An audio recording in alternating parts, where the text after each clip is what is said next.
Cause I'm an island boy and I've been trying to make. Oh, I'm an island boy.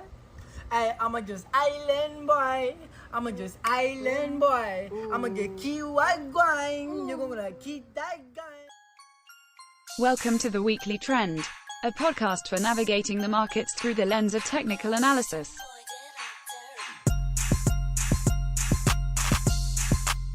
The Weekly Trend podcast is provided for educational purposes only and does not constitute any professional advice.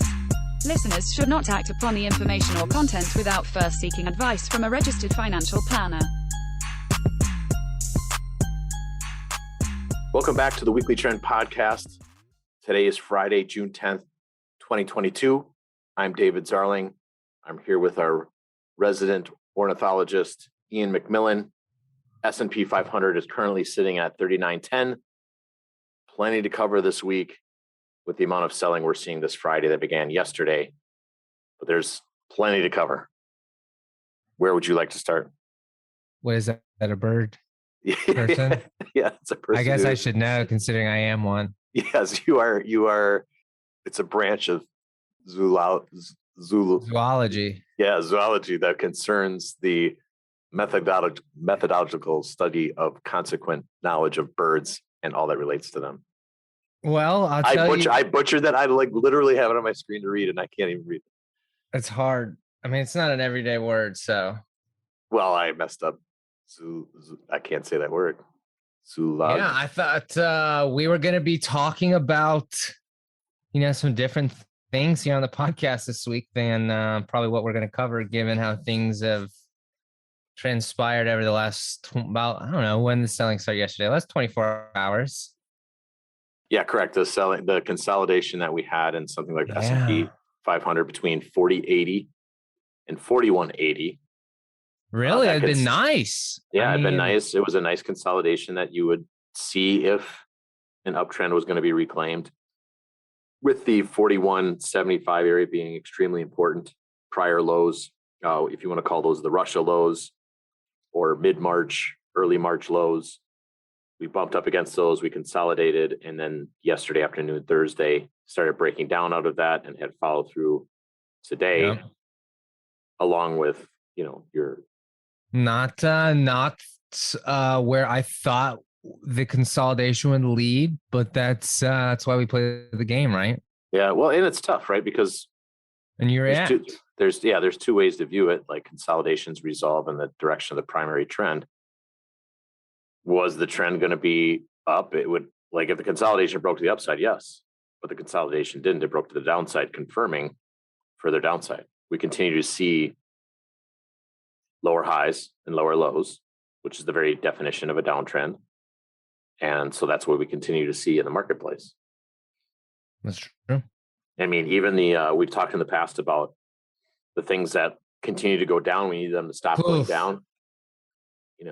We've talked about your ARK Invest, your ARK Innovation, your IPOs, your SPACs, your marijuana stocks. A cannabis pot bounced for like 4 days. It is. I mean, oh my God, it has to be the worst. Is it the worst area in the entire world? It's got to be up there. I mean, outside of like Pakistan. Yeah, no, it's the marijuana stuff. Is also at pretty. No, I mean, marijuana's it's all-time lows. Right, and from these ETFs. I mean, if these ETFs had come out in 2015. Probably not all-time lows, but right. But you had a bounce the prior week. I know that when we recorded a podcast with Dan 2 weeks ago, that actually we recorded that, and I remember us talking about price in the S&P 500, being in the close to 3,800, and it reversed higher. And here we are at 3,900. So are we marking a bottom again in this podcast? I have no idea. You have to be open to the idea that there's a potential for a double bottom here around 38.95, 3,900. There's been support here. Buyers showed up there last time. And it goes back to is it truly buyers or lack of selling or short covering? What we know, what the facts are, is that price continues to confirm lower highs, lower lows, very definition of a downtrend. It has confirming information from a downward sloping 200-day moving average, downward sloping and 50-day moving average that's below a 200-day moving average. We barely got back to a 50-day moving average on something like the S&P 500 and have since reversed off of that pretty aggressively. So sellers have control. There's no other way to say it. Sellers have control. And that's how we have to manage risk. So with that, if we were to see this be some type of bottom develop here, which is the least likely scenario, but it's got to be a scenario. What are the things that have held up during this? Are there anything, like, we like to look at what are the areas of strength? Well, China had been doing well. We'll see if U.S. stocks pick up, if that continues as well, or maybe Chinese stocks, I guess it's a non-zero chance they could go into their own bull market as U.S. stocks continue to sell. But yeah, China had held up well, particularly from a relative basis the last month. Aerospace had looked strong. Even home builders had held up well. Until today, right? Yeah, and this is all really up until, like I said, the end of yesterday's session and into today. The dollar has turned around. Probably one of the headwinds, probably not helping stocks. Yeah, it's back at 104. Its price has been wrapping around the prior highs that date back to March 2020 and December 2016. We're now back above that level. That's around 102.80. And we've seen, now this may just be a situation where the trade weighted dollar, like the DXY Dixie, wraps around that 102.80 level and then gets resolution out of that type of consolidation, or what we just saw was some type of retest and we move higher in the dollar, which will have ramifications all over the place. Agree. Europe. How about Europe? Europe has shown a ton of relative strength over the same, time frame. You look at these relative charts, really over the last month plus, and you had, Germany's given up 5-6% of alpha over the last week. Well, one area that we had noticed had shown strength was, and if you use the currency hedge product, was Japan. Japan, yeah. And now Japan's on the verge of recording a false breakout, which has been a theme that we've seen take place here for a while. And Dan and I talked about it 2 weeks ago. Just the amount of false breakouts. False breakouts meaning price moving up against a horizontal price level. For our listeners, let's just paint a picture. Let's say it's $100. You keep going up to $100 and it sells off. And that might take place over something like 6 to 12 months. And then it clears 100. And that typically can be a positive characteristic where it has blue skies ahead of it. Demand is in control over supply and price moves higher. Where the problem lies is if you don't have a risk management process for when that doesn't happen, meaning there is no follow through, and you get a false breakout. You break above 100, and then all of a sudden you're closing quickly, a day to a few days back below that level. That's what would be called a false breakout. And from false moves come fast moves in the opposite direction. And we've seen that in how many places, Ian? So many. You've seen it on big time frames like Deere. Yeah. You've seen it on smaller time frames on individual names, right? You saw it on boat. Yeah, that's a big one. Let's talk about shippers. Definitely, these areas that had held up well. You got to talk about shipping, which, Tuesday closing at all-time highs, and it's now, the last 3 sessions off over 12%. Well, and it's one of those things why we have a risk management process. When we look at something like SBLK, which is Star Bulk Carriers, which is something we did own in the portfolio because shipping was doing so well, but quickly sold when it broke back below its $30.80 level. when that happens, false breakouts need to be honored, because how often do we see in markets where those fail and price quickly moves in the opposite direction, especially in this current market environment that is very abundant, that type of situation, which is not a characteristic of bull markets.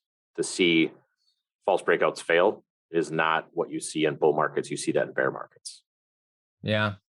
And that's what happened. I would say that there were more opportunities. So while the bounce hadn't been as big that we saw in March, in March we had a 11%, if you want to call it, off the February lows, but up through the March high. So about a 11, 12% rally.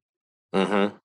This was if we go off the intraday lows from May 20th, this was a 9% rally, but there were more opportunities from a technical perspective that kind of showed that, under the surface, things, were genuinely seem to be improving. There were certainly still stocks holding up.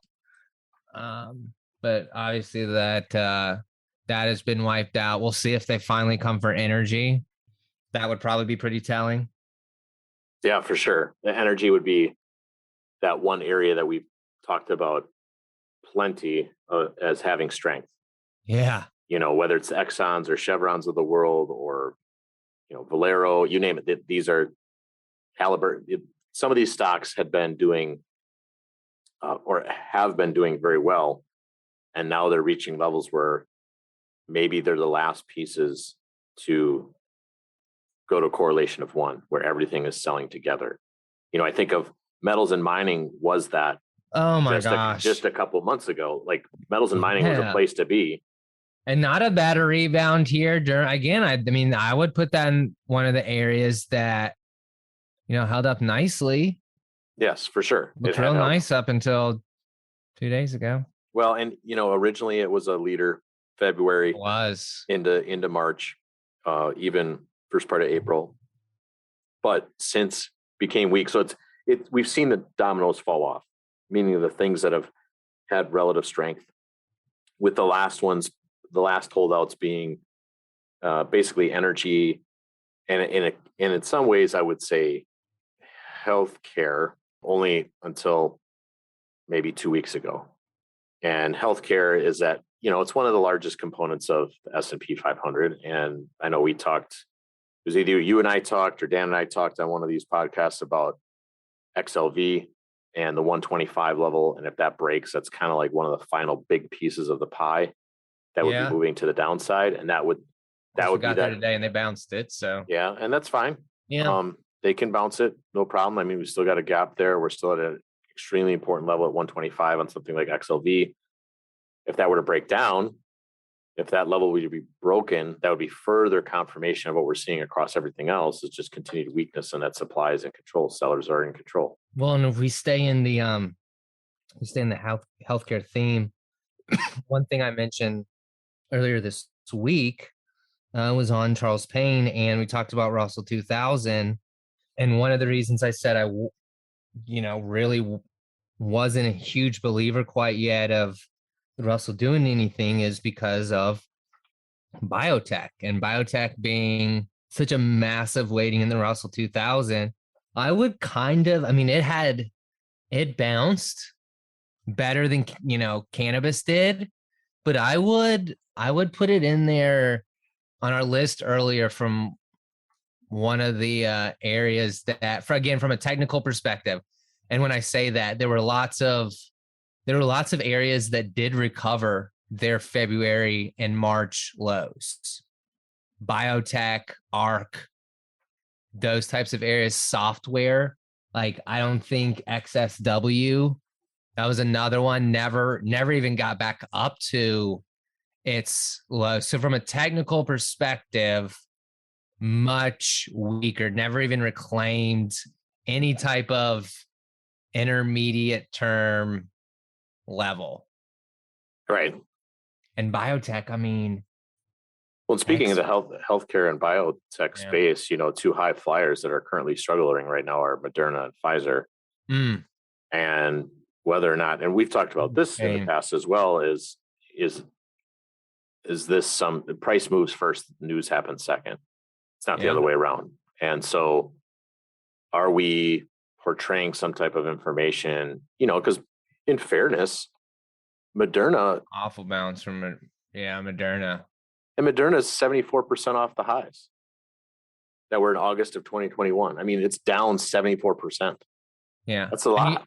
And when I say off, right, so off its lows, mid-May lows, it's up 17%. But again, look at that chart and tell me we're back to those lows. Yes, in 2 days, we've given, it's just a very weak area.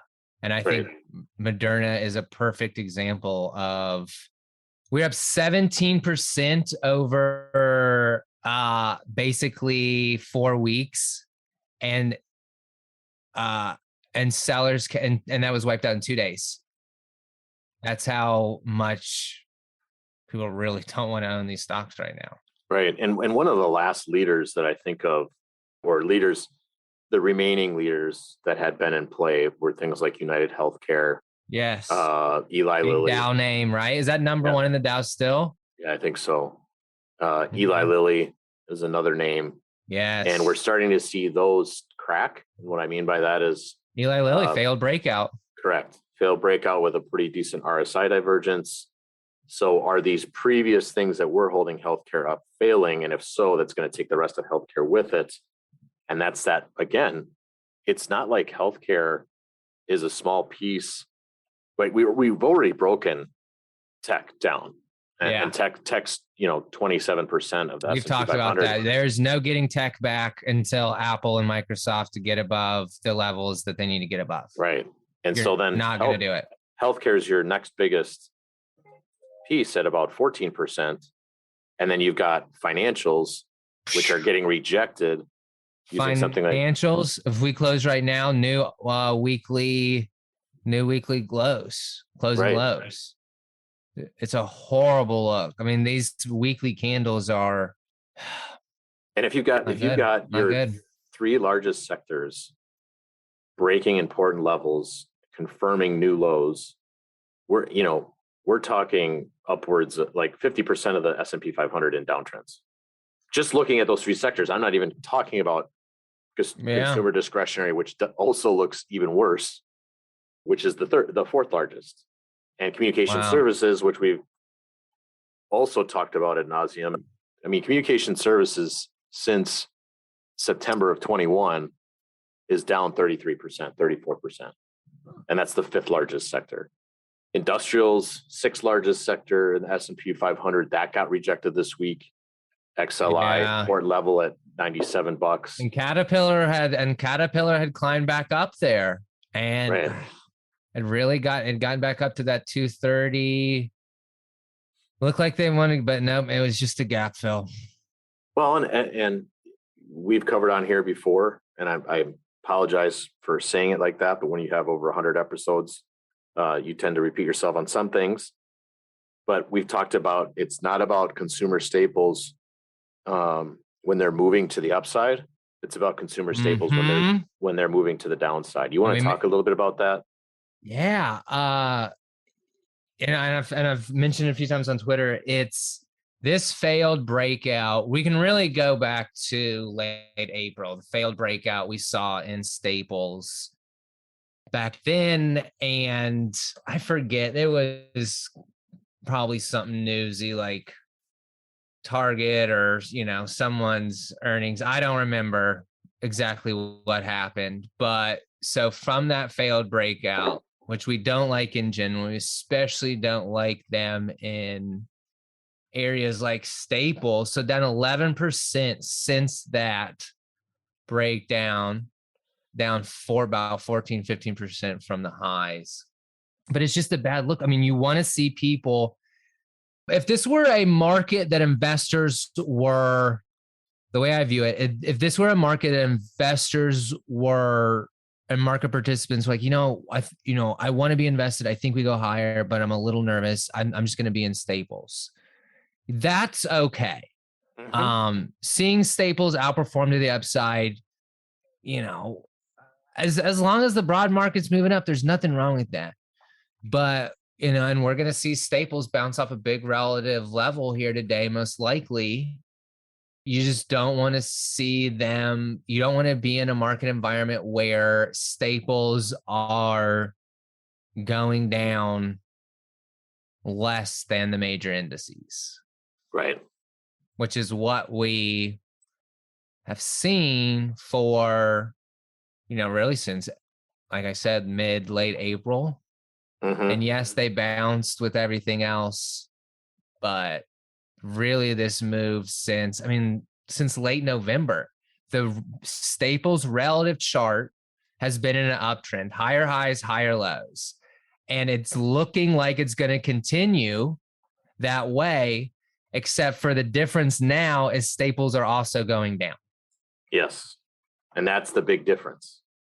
When staples are going down, along with everything else, that's that correlation factor going to 1, which is what we see in faster moving bear markets. Yeah. And you're going to see, some managers have to come in and buy, right? Because they've got to be, we've talked about this multiple times there. You see also staples in buying in bear markets because portfolio managers who have cash mandates have to be long something. And they say, well, if I've got to be long something, it's going to be these super low beta areas. For sure. So we've talked quite a bit equities, and I guess one of the pieces I want to kind of follow up there is, we talked Microsoft, or I want to talk about Microsoft and Apple, right? They were kind of the last holdouts. What are we seeing out of those two? Really, they're really important names. They are, and they did not during this entire rally. And so the big two levels, the levels we have, talked about over and over and over and over and over. Apple was 156. I think we got over 150 for a day, maybe. And so Microsoft was 276, and we did get back up there on Microsoft to 276. You can call it 273. These lows, these February and March lows, the same behavioral lows we talk about on a lot of these charts, tested it and came back down. Yeah. And there's just, I don't know how the broad market moves higher the broad markets can move higher and they can underperform, and that's definitely possible.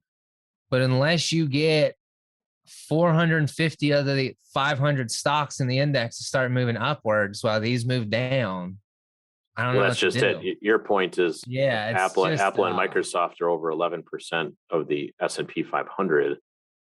It's such a big ball to move. There's just not a wind. There's not enough wind to blow that ball in the opposite direction. Right, and they're 22% of the Nasdaq 100. So those you had energy up 42%, and that was your loan, right? And that did nothing for the major indices. Yep. So it is a guilty until proven innocent market. We're allowed to do that, right? This isn't our fellow citizen. And there were signs. Like I said, there were some good signs over the last couple of weeks. These major indices held up in these, I'm not going to say should have been, as if technical analysis didn't work this time or something. But what you would typically see coming out of a short-term bottom, a bullish consolidation, it can be accumulation or distribution, would have seemed right. If it was going to be a bottom, clearly it would have been accumulation. It wasn't. People were selling them. So, yep. Well, we were starting to see a broadening out. We were starting to see areas like infrastructure, like you said, shipping, aerospace, even home builders. We're starting to see some things build out. We had May 25th. China, for crying out loud. We joke about it, but when you're sitting there buying, last week, last Thursday, we're, in Chinese internet stocks, and you're like, well, if we're buying, this, maybe it's not so bad, but. Well, and May 25th. You get a nice pop and then you're out. May 25th, 26th, 27th, we had 3 days of 80+% up days.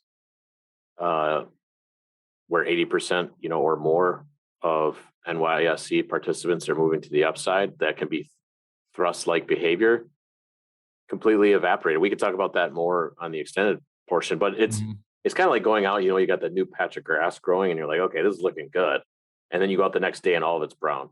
Okay, well, it's information. Like things were looking good, but they're not looking good anymore. And it can happen quickly. And that's basically what we've had happen over the last 2 days is non-confirmation of the green grass. We were seeing a broadening out, all of a sudden got narrow again very quickly. So with that, can you talk a little bit about, you can keep going down the equity road, but like what we're seeing on a weekly basis, the close knows, right? Daily. No, let's talk about fixed income. That's an important piece. Yeah. And it's a piece that clients haven't owned for months, right? Yeah. And, we get on senior tier and we talk about stocks a lot, right? I mean, not all of our models, the 4 models we have for clients, are not all 100% equity benchmarked, Right. That's not what everyone's risk tolerance is. And yeah, I mean, there's clients that can absolutely own fixed income and have fixed income, and it's part of their model. If fixed income wasn't in a downtrend, but it has been, and oh my God. I mean, you look at the junk, I don't know. I mean, it's 2:00, so maybe they save it in the next 2 hours. Anything is possible, but holy cow. Well, junk bonds using something like J&K did have a 5.5% bounce from May, which is 19th. A big bounce. It's a big bounce for fixed income. But has subsequently gone out at new lows and is at the same level it was back in late March of 2020. So everybody knows what that scenario was the COVID panic crash. And frankly, we're seeing CCC credit spreads continue to move higher. I mean, that's something we've harped on, and it's a tightening liquid. David Cox has harped on it. It's a liquidity tightening environment. It absolutely is. Yeah. So for context on high yield, those high yield bonds, as of mid-May, we're about 15% off the highs. That's the drop we had seen going back to last September. Then over, a very quick span, 2 weeks maybe, junk bonds bounced 5-6%, like you said, Dave, recaptured, a third of that bounce. And we are now back through those lows. So again, bearing any type of miracle, high yield bonds will now be at their worst. And that's a risk. That's a risk on area of the market. It is a risk on. That's why we talk about it. And we're not really seeing that. And here's the deal. Even in this last two, AGG, yeah, we AGG aggregate bonds, new lows. And that's not risk on. That's just your average bond. That's just correct. And we're rejecting off an area of polarity around 103, 104. What I mean by polarity, for those who aren't familiar with it, is this is an area that had seen support, meaning buyers step up in 2011, saw a buyer step up in 2018 for these type of bonds.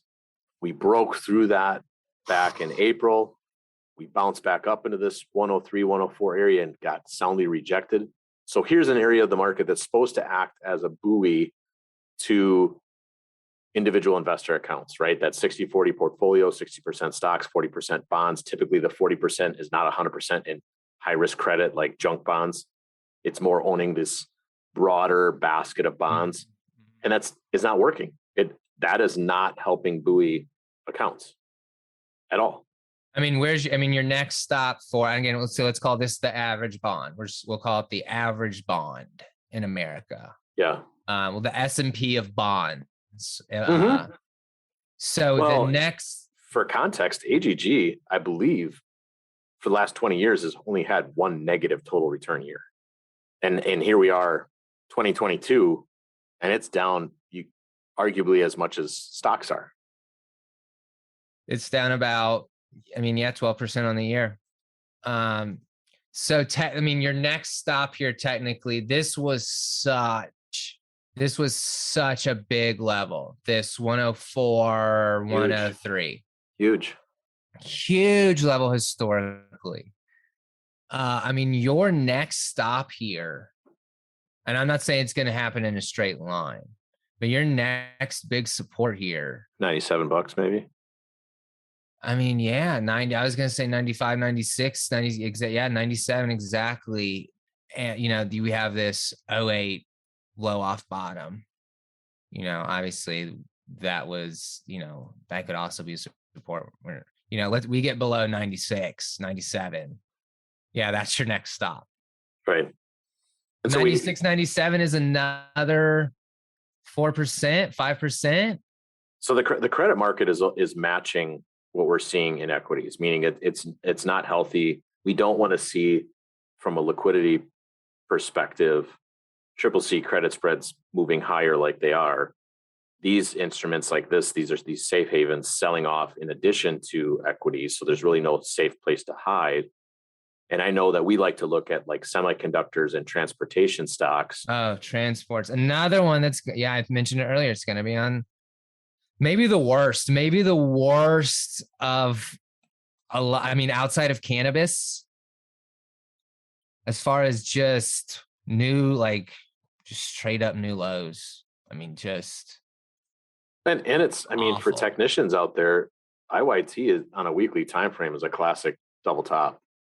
And below 244 basically confirmed that's in play, with the next level of support somewhere around 199, which is about 20% lower from here.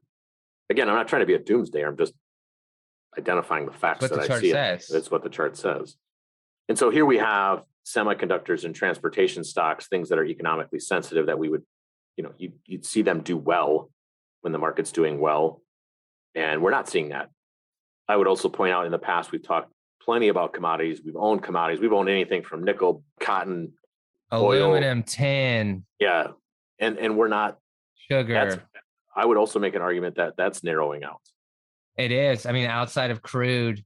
I mean, and you get days here and there where grains does something, or natural gas, crude, gasoline futures. Of course, everyone's seeing that at the pump. And cotton's held up. Cotton's held up well. Soybeans have held up well, but grains as a whole, not really. But this goes back to well, I should say how they just haven't done any. They've been consolidating since early March. Right. Like you look at grains, it's just a sideways 20% range. Yeah. And maybe some consolidation in sugar, but the point being that yes, there's strength in commodities, but it's not like what we saw earlier in the year. It's narrower. It's definitely towards the energy type commodities. In fact, your industrial metals aluminum looks pretty rough. Copper, I think about copper. Yeah. I mean, today's kind of a pretty big event in copper, in my opinion. We're still within, if we were to use copper futures. Well, and of course, copper gold, which was looking fine. Yeah. Another risk on barometer back to the bottom of that range. Heading back towards the bottom, or depending on where you want to draw your line. But there's supply in the 4 spot 55 in copper futures. Sellers continue to show up above that level. And I mean, we really need copper to hold 408, 4 spot 08. And if that doesn't, that's going to be further confirmation of risk off. I think that falls in the same category as healthcare and the 125 level. Like if you're seeing those levels broken, we've got definitely sellers in control across the broad market. We're even seeing it in crypto, right? Yeah. We're losing important levels. You want to talk about a consolidation. Bitcoin basically hung around 30,000 for. It's been a month now. 2 months. Well, yeah, a month here. They tried to push it higher on May 30th. That got slapped down a couple days later, and it hasn't broken down yet, but it's on the verge. They're right there. And again, that's not a prediction. And Ethereum has hit, this 1725 level. Pretty big for Ethereum. And should they ring the bell right now, we would be going home below that. So, and if you're looking for a bright spot in crypto land, maybe it's helium reclaiming potentially a false. I thought you were going to say Luna 2.0. I thought you were going to tell me I was going to be able to cash out. Yeah, No, sorry. Oh, dang. Bad. I thought for sure that was gonna work. Right. And so, and this goes back to Ian, when we talked about there are stages to bull markets and bear markets. And when you see bonds down, stocks down, commodities up, that typically is the final stage of a bull. And if we see commodities roll over, you talked about crude oil. If we're seeing crude oil, and I believe I'm using West Texas crude here, if we're seeing that also be a false breakout, if we don't see 122, 123 held or reclaimed, and we see this roll over, now we're starting to talk about that first stage of a bear where like everything's moving together. Yeah. It doesn't matter. If you're credit, if you're equity, if you're commodities, and now even if you're crypto and Bitcoin's breaking below 30,000 and Ethereum's below 1725, all these things are moving in unison. Now you're talking about deflationary type event, which is not what. Yeah, like a real bear market. And here we're talking about deflationary event on the very day that the biggest noise event was CPI. So this is why we use price, because price trumps anything that, some people's critique of using technical analysis and studying prices. It's looking at the past information, and the argument would be, well, you let me know if you have the data from the future, and we can go ahead and look at that. But price is the most recent information that's considered. Put that on my Christmas list every year. Right. Still haven't gotten it. I know. Hey, put it on there again. I am. See what happens. Hey, so we're bumped up against the edge of our client portion of the podcast. In the extended portion, some teasers. We're going to talk about island reversals, advanced decline line, some of the ratios we're looking at, and then take it from there. So we hope you guys stay on from that. But before we sign off and go to the extended portion, anything you want to wrap up with, Ian? No, just that, clients will notice right in this first section of the podcast is for them, but you'll notice that, we got more involved over the last few weeks and nibbled, and there were certainly charts that look great and fit our criteria. And we saw some things happening that we wanted to happen. And, the chart tells you to buy, and sometimes very quickly the chart can tell you to sell. And so that's what it said yesterday. And so that's why you've seen the action you see in your portfolio. And yes, follow through today. We'll see where we close. We'll see where this even goes next week. But we'll continue. We have our levels we have our levels in mind. Those were broke. Our levels were broken yesterday. So and important levels were never reclaimed, and so we'll adapt. That's why we're adaptive, and we'll continue to do that on a disciplined basis for our clients, and we'll take it day by day. And so we appreciate continued client confidence in our approach. And with that, we hope everybody enjoys this podcast, stays on for the extended portion, and we'll be back next week. Have a great weekend, everyone.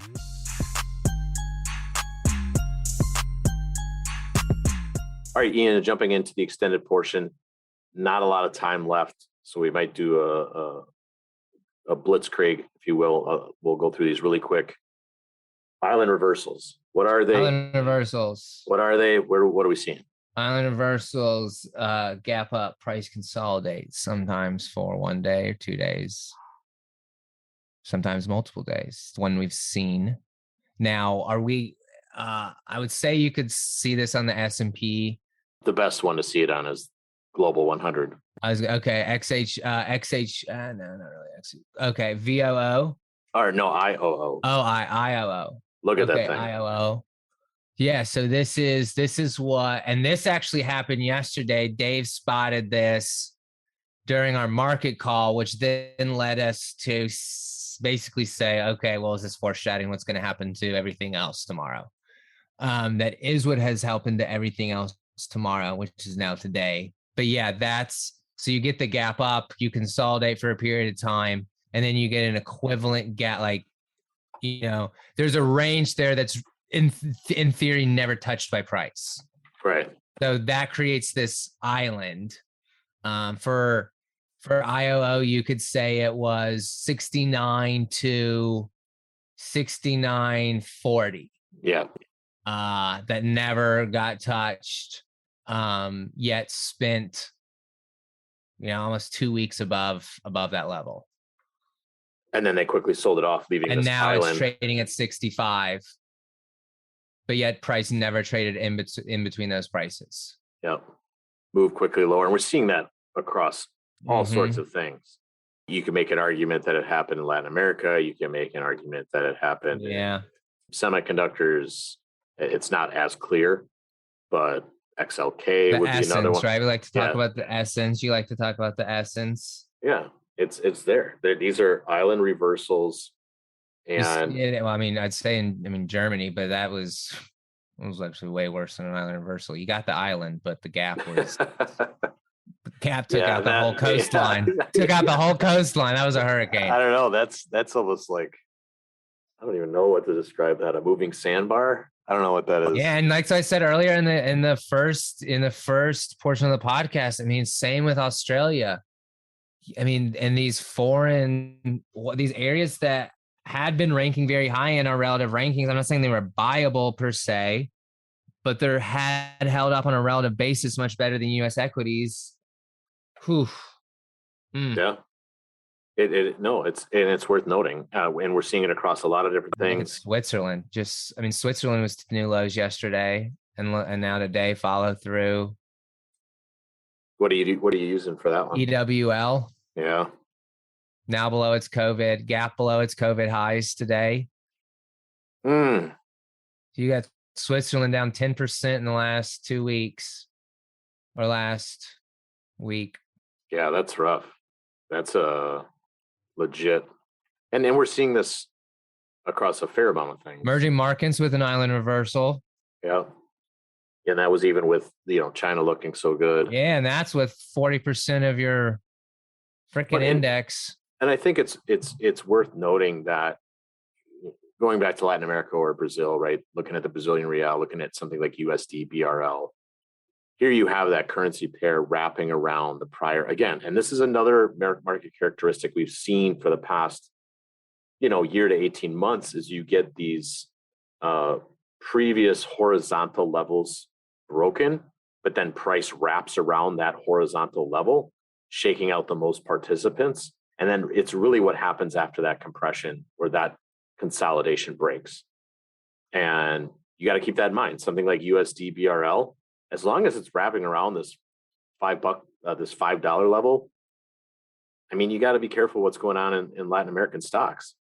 And that's a big part of emerging market stocks. And if we can't get leadership if we have failed breakouts on our hands on Chinese internet, which that's TBD, but if you do, China is also a huge part of emerging markets. And I know one area that we got excited about as far as being a green shooter, green piece of grass was microcaps. Yeah. And they were the only one green last week. They had, same approach to their ranges, small caps. But yeah, trashed like everything. And that microcaps, right? If you think about on the risk spectrum, if you're going to take risk in the market, you're going to buy more microcaps than you will small caps, or there will be outpacing demand for microcaps than there would be for small caps. Yeah. And that was actually starting to take place. It was. And then they evaporated it. And that happens. The chart is the chart. It is. It is. No, price is price. Yeah. The chart is the chart. It's like in March 2020, late February, when things started to break down and you sold and you don't know what's around the corner. You don't know it was another 25, 30%, but charts said you don't need to own this. Right. And I think now would be an appropriate time just to kind of talk about some of the breadth measures we were seeing. I alluded to in the first part. What are you seeing out there in breadth? Well, we had those 80% up days.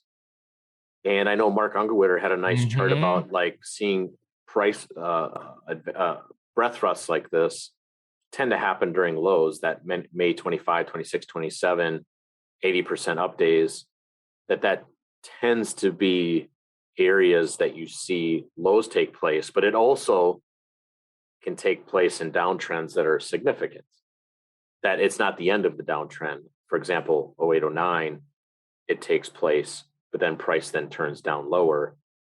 And the 93% down day yesterday, Thursday, is a big deal. That is a lot of selling. That is a lot of supply in the market. And then when we think about breadth overall, right, we've got advanced decline lines, new highs, new lows. What are we seeing out of those? I actually haven't looked at that. I haven't looked at new highs, new lows in a couple of days, but I mean, we're back to now the short-term one's a little bit better, but you look at New York Stock Exchange. Now this is today, although we'll see what the data is. And you're talking new highs, new lows, or you're talking advanced decline line? I'm talking about advanced decline line. Okay. Why? What are you seeing? No. I was just going to say advanced decline line for S&P gave I think some people some hope, right? Because you did have a little bit of divergence in the lows, but more broadly speaking, right? NYSE is a broader basket, and it's definitely confirming a downtrend. I mean, it's lower lows and lower highs in the advanced decline line for NYSE. And I think you had brought up on the advanced decline line and a lot of these moving average breadth Wednesday, you mentioned that. So price recaptures the March lows. Right. But breadth never does. Correct. And so it's like a breath bounce within a downtrend, which can happen, which is kind of the essence of Mark Ungerwitter's chart, is just, yes, these broad breadth expansion can and do happen at market bottoms, but you have to have follow through. And the follow through in this case would have been this consolidation that Ian was talking about between, starting May 27th in the S&P between 40.80 and 41.80, that 100-point range. If you were going to see breadth expansion follow through, it would have broken higher. That's what quote unquote should have happened. I don't mean should have happened as some type of predictive behavior, but I think we've made this analogy in the past. If you're on the goal line and you can't get it in on 4 downs, there might be a problem with your offensive line. There might be a problem with your offense if you can't get that last yard. And if that happens, great point. And that's kind of what maybe you just don't have the demand. Yeah, you don't have the demand to get that touchdown. Yeah, that's right, to get that touchdown. And how about new highs, new lows? I know that's something we track. Back to negative yesterday. That was another red flag, triple digit negative, and we stayed. New highs, new lows had been positive for a few days. Not, it had exciting. Really a couple. So it's there was a flat session in there, about 6 or 7 sessions. Like I said, nothing dramatic. I mean, I think the best session was plus 72. It was on May 31st. But yesterday, putting in a negative 107 or negative 99. And then today, we're in the negative 200. So we have weak breath on our hands. One thing that I think about is the strength out of energy we've seen for the past few months, that XLE versus S&P relationship. If you're to take a look at that chart and zoom out, there is a measured target on that relationship of, taking the base that starts in November 2020 and taking it to the top of the base. It's about 65 to 68% measured target. We're reaching that right now and have reversed. Do we now see energy join the party to the downside? Yeah, that would be somewhat either final flushy or Yeah, we just don't want to own anything. I mean, final flushes can happen for unless, you know, I think of December 2018. But then you can also, I mean, October through October 2008 to March 2009 could be considered a final flush. Yes. And that was 6 months. So yeah, no, totally true. The evidence continues to confirm that we're in a downtrend, that we have a bear market on our hands. And until we've talked about how many times, until we see stocks stop going down, that's what we're in. That's the reality of the situation. And there's not really much else to say about it because it's just the evidence at hand. And so we manage risk accordingly. So with that, we're kind of wrapped up with what we wanted to cover in the extended portion. Anything else, Ian, that stuck out to you that you wanted to cover that's worth noting? I know that there's plenty from this week, and it could be like weekly charts. What we're, I think there's some. think the weekly. I mean, you say you're going to end up with a bearish engulfing, most likely on IWM. So that's not going to be great. Yeah, you're going to have some potentially. Now we've got an hour and a half. And it was right into resistance. I mean, you can, pull up a blank weekly chart, remove every single line. I mean, I'm just talking about just candles, and you draw a line. You draw a line or horizontally at 190, 191, wherever, 191. Okay. And then say, okay, yeah, that makes sense. What happened? Like this candle, the rejection here makes sense. Yeah. This used to be a place where they would come in and save it. I mean, they spent months saving it. And does that turn into, and when I say saving it, I mean buyers coming in at 191, 192 and moving it back higher. So I think that when you have that much supply for months, literally months, I mean, it was a majority of Q1 and into April. I mean, it was 3-4 months. And then it breaks. Yeah. I mean, that's just so much like mental, but I'm not even talking about like money supply. Like there's like mental, emotional supply there that was broken. And that's why you could say the exact same behavior now. I don't want to say this as be a nightmare as a trend follower, but yeah, I mean, you could see that behavior. Like we could spend all summer doing this underneath 191. Yeah. Well, and that goes back to if we keep in mind our market mile markers of February 2021, again, so this bear market's not new. The majority of stocks have been doing what we're talking about today for over a year. And now we're starting to see the big boys participate to the downside, the big boys being the ones we talked about before, Microsoft, Apple, Amazon, Google, you name it.